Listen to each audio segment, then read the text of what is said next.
Today we're going to learn Masechet Bava Batra Daf Tzadivav. We're going to get started from Rav Yehuda and Rav Chisda, who had a machloket in yesterday's daf about if the wine that's sold in the stores, which means the wine that or could be sold in stores, it's already on its way out, but not yet turned to vinegar.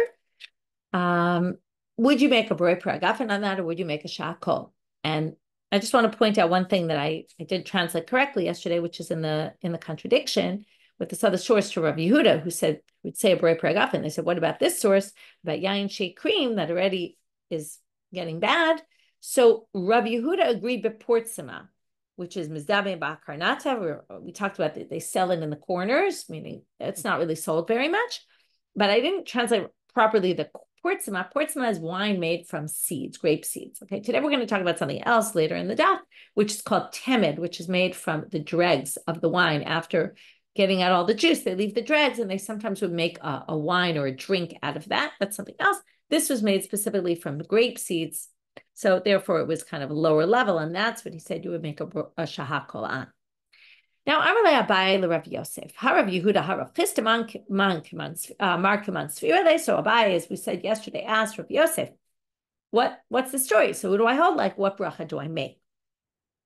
Amalei Manita Yadana. So Rav Yosef says, I know a Mishnah, and I'll explain braita, and I'll explain it based on the braita. It's actually it's a Tosefta in Trumot, and it also appears on the first half of Nida, and you'll see why in a minute.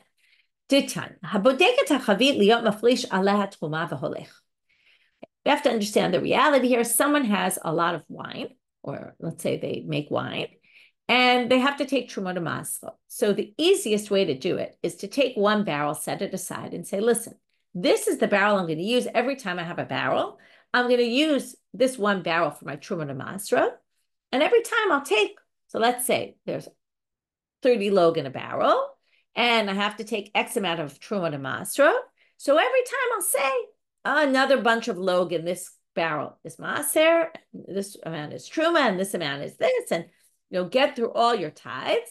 And then when you get up to the amount of the full barrel, up to 30, after a whole bunch of times of doing this, you'll get up to 30, you'll say, great, then I'll give the whole thing. And then, again, what are you going to do? You're going to have to split that barrel, since you said, right, X log of that barrel are now truma, they go to the Kohen. X log or maser, they go to the Levi, etc. So you can do that. The problem is that what if the wine goes bad and it becomes vinegar? And then it turns out that at some point you taken one of your barrels, taken truma to masro from here, and then it turns out it was vinegar. Now you can't take truma and maser when you tithe your produce. You can't take vinegar for wine. It has to be wine for wine. So we don't know at what point your vinegar turned. And then we end up with a problem. So the issue here is now every once in a while you check the barrel to make sure it's not vinegar, so that you won't go ahead and have an issue. Why does this come up in Nida? Because there's an issue with a woman who checks and realizes she's bleeding and she's menstruating, and she doesn't know though when it started. And what if she touched all these things in those days that everything was purity, impurity, right? You had to know what was pure, what wasn't pure. She might have touched something and made it impure. So how far back do you go? So here we're also saying, how far back do you go? So if you're bodeket hachavit liot mafrisha letruma, by the way, I should just mention as a side point, it's a little bit weird here that we're going to have a barrel that part of it is truma, and then you want to take another part that's truma and make a truma, and another part that's maser. All this stuff is mixed up together in one barrel. So you would have to say, according to this, that this source agrees with the theory that there's braita. If you remember, that's retroactive designation. So that when I eventually take this whole barrel and I separate out and I say, okay, 10 log of this was for truma, that goes to the Kohen. So it retroactively becomes as if that was what I had designated in the first place. Otherwise, this really wouldn't work. Anyway, that's a side point. So you check this chavit liot mafrish truma v'holech. You want to continue taking truma from there, so you just check it every once in a while. And when you checked it this time, turns out it was vinegar. So it turned bad. Now, the problem is yesterday and the day before and the day before, you hadn't checked it, let's say for a week. What happens to the wine that in the other barrels that you use this wine to take the truma from? And it turned out, though, maybe it was sour then, and you don't know. If the wine had already gone bad, then you're taking tithes yesterday, 2 days, 3 days, 4 days ago is meaningless. And now you have to fix that barrel by taking a new set of truma matzah from there. So what do? So we don't know. We don't know when it turned bad. So how far back do you have to assume it was bad? And what do?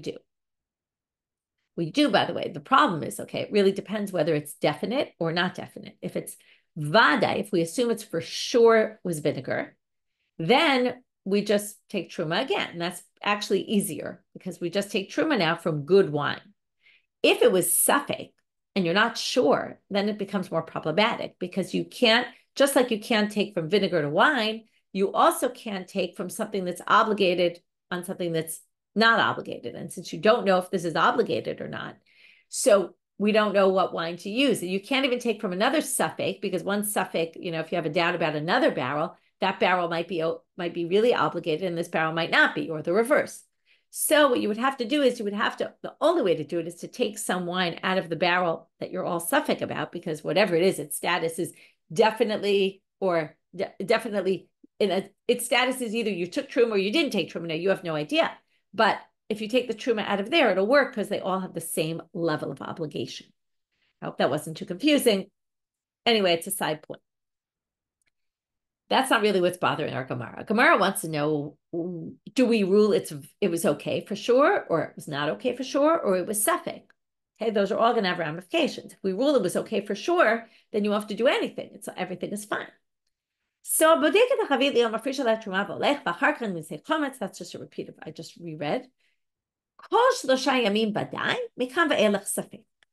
All 3 days it's definite. Otherwise, or really from then on, is a doubt. Not clear what this means. Okay, which 3 days are vadai, what? What's and then from then on, safek.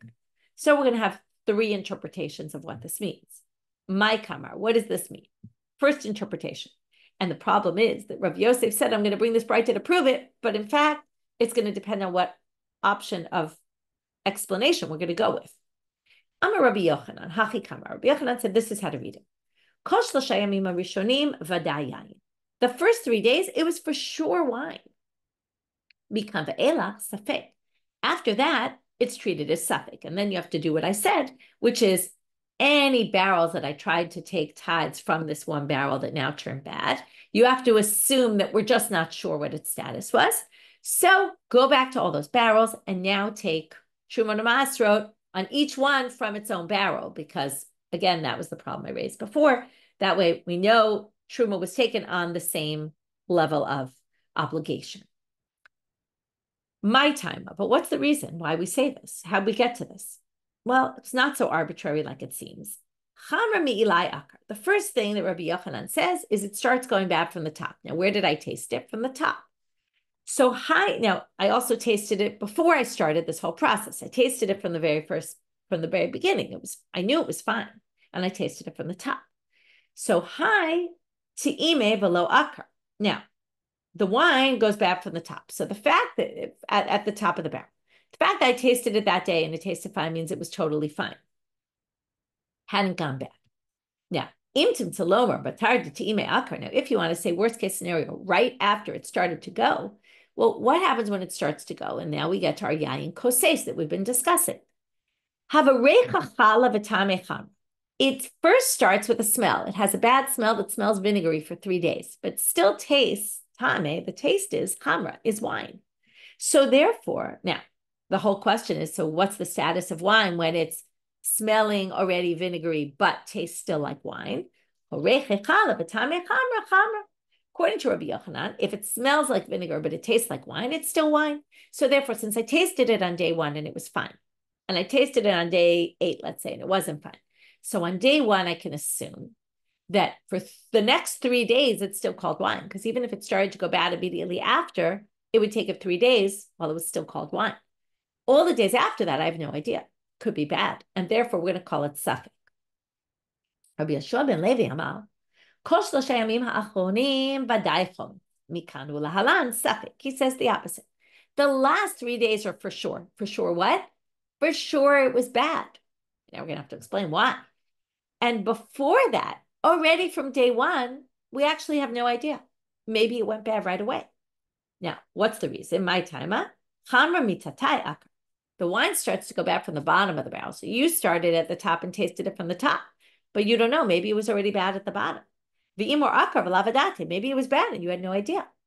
And even if you say it starts to go up bad from the top, and he tasted it and it wasn't bad.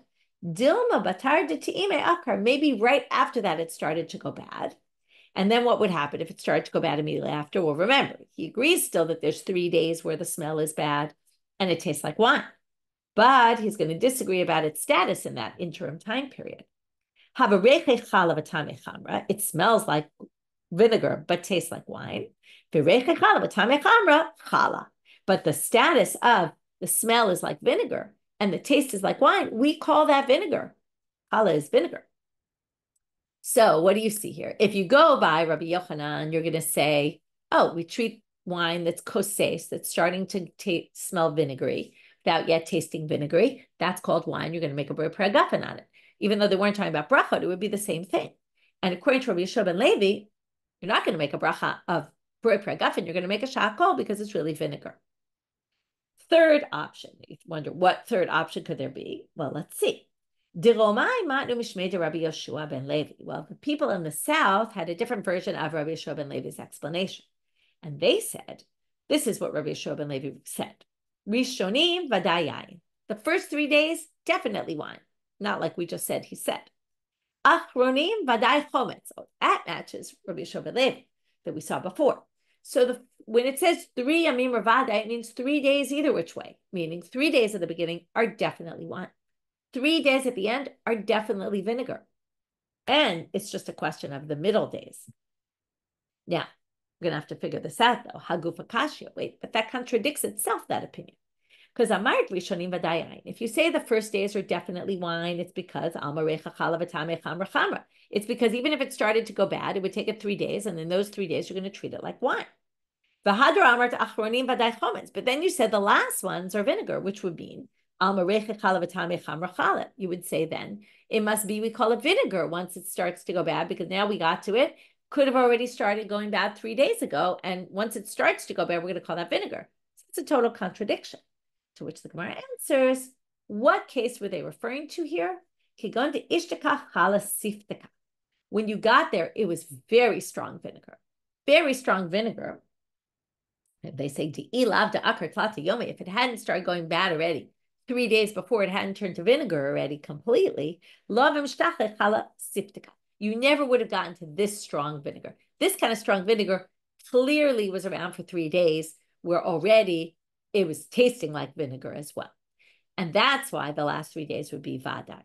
Okay, now, the Gemara says, okay, so that wasn't really helpful to us, because if you go by Rabbi Yochanan or the second reading of Rabbi Yosef ben Levi, then you say we're going to treat this as wine, right? Once it starts going sour, but isn't really vinegary, doesn't taste vinegary yet. That's the ayin koses.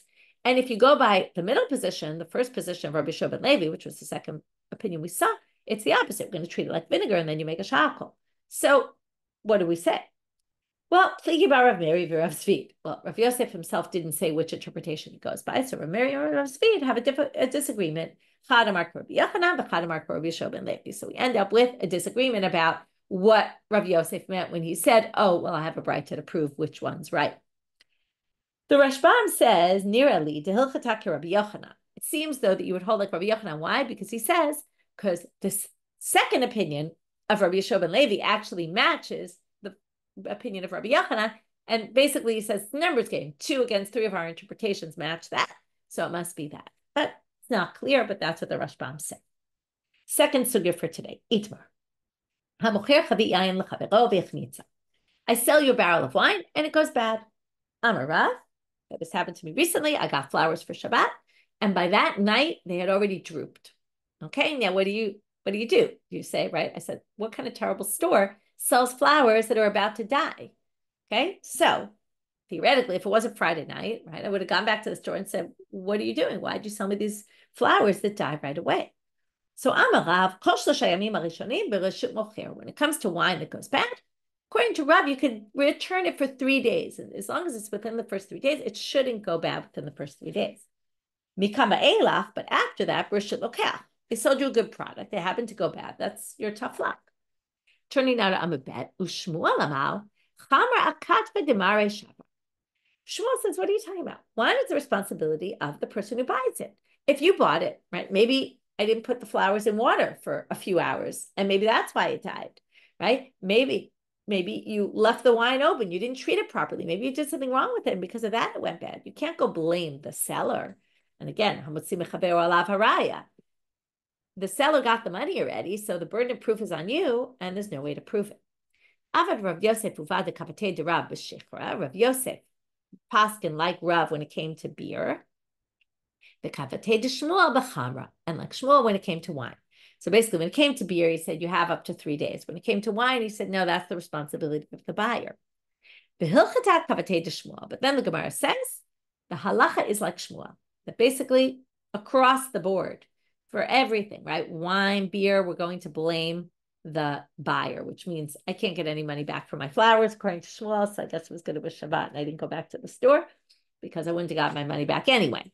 However, there are some who paskin not like that, and paskin like Rav Yosef, who said depends on what it is. Okay, I don't know what he would say about flowers, but in some cases, like with beer, we're going to paskin like Rav. In other cases, like Shmuel, when it comes to wine.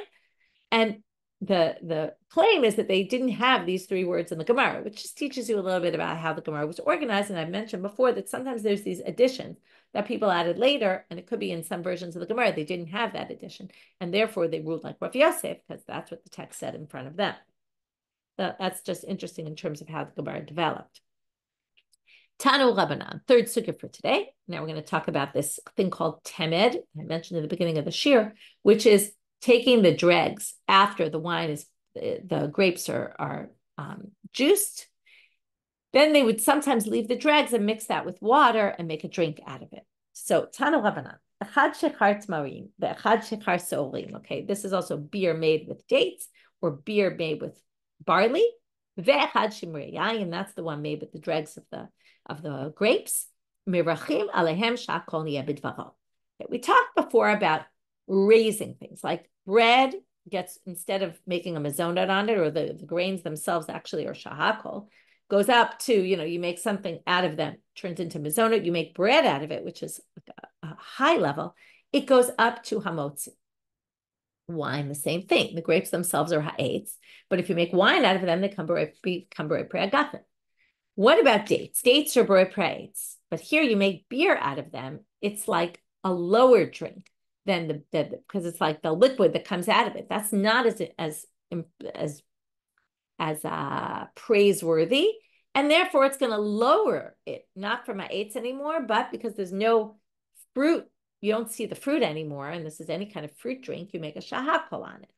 So that's the same thing with the date beer and the barley beer, which also doesn't have doesn't have a mezonot anymore.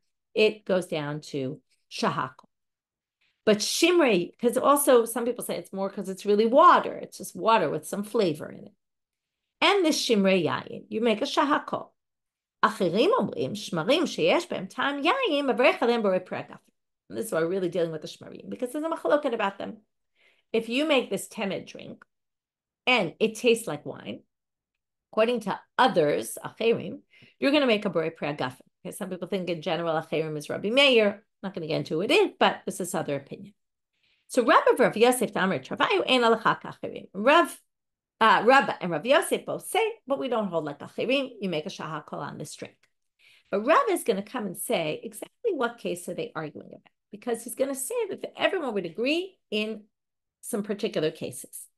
So comes Rav and he explains, I'm a Rabba. Okay, maybe I'll give background before we even explain this, which is the wine of those days was a concentrate, and they would mix 3 parts water generally to 1 part wine.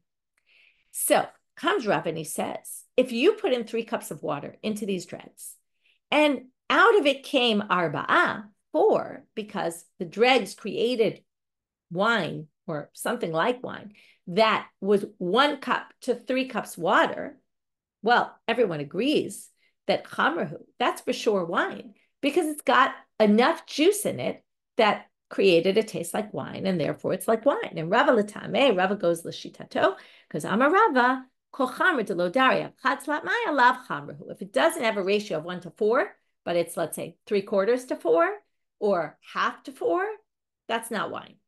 But at 1 to 4, or 1 to 3, really, it means 1 out of 4, okay? But 1 to 3 is the right ratio. So 1 part wine, 3 parts water, that's good wine. And therefore, if the dregs created a whole cup of juice on their own, because again, you put in 3 cups and now there's 4 cups of liquid, then we're going to assume there's a whole cup of wine in there to the 3 cups of water, and that's good. So nobody disagrees with that. And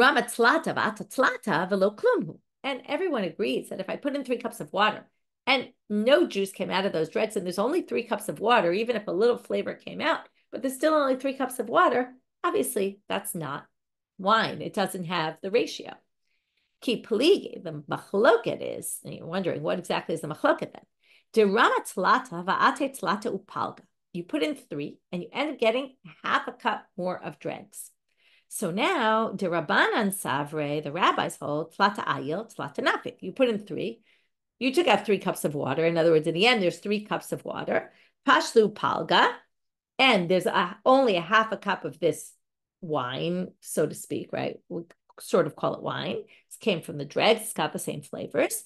Upalga, b'shita palga maya, below klumu. What's the ratio? A half to 6 times, because it's a half to 3 cups, which is each one is 2 halves. So 1 to 6, that's not going to work.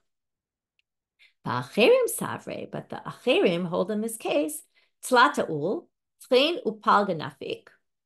You started with 3. You ended up with taking out 2.5 of water, basically. Okay, even though you started with 3, what they're going to basically say is, and you have to think about this, but really it's as if 2.5 of water came out. Why? Pashlu kuza, v'kuza b'trei upalga chamra ma'alyu. So if basically what they're saying is the dregs created half a cup of juice, but they mixed, some of it mixed up within, like the flavor mixed up within the other half cup. And therefore, we're going to view it as if there's a whole cup of wine in here. That's the pashlu kuza. You're left with 1 cup because you're really saying there's only 2.5 of water that kind of came out that's just water. And then you have kuza, which is a cup, in trei upagi, in 2.5, and that's a good ratio. That's chamra ma'alya.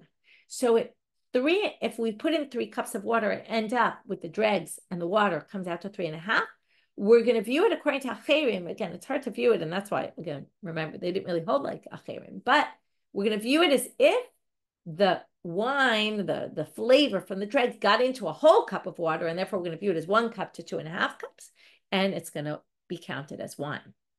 Okay, now the Gemara is going to ask a question. We'll stop here for today, and we'll get into the question and the answer to that question in tomorrow's daf. It's about what we just said. So the 3 sugyot we did today. One was this issue of checking the barrel, and it turns out it was vinegar. We brought this in, this Tosefta, to try to come to an answer to the question, do we hold like Rav Yosef?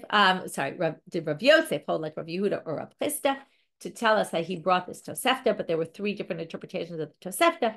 2 seem to call this wine. 1 seemed to call it vinegar. We end up really not really so conclusive, even though the Rashbam tries to conclude, oh, that would be like wine, and you would make a borei hagafen on it, but not totally clear.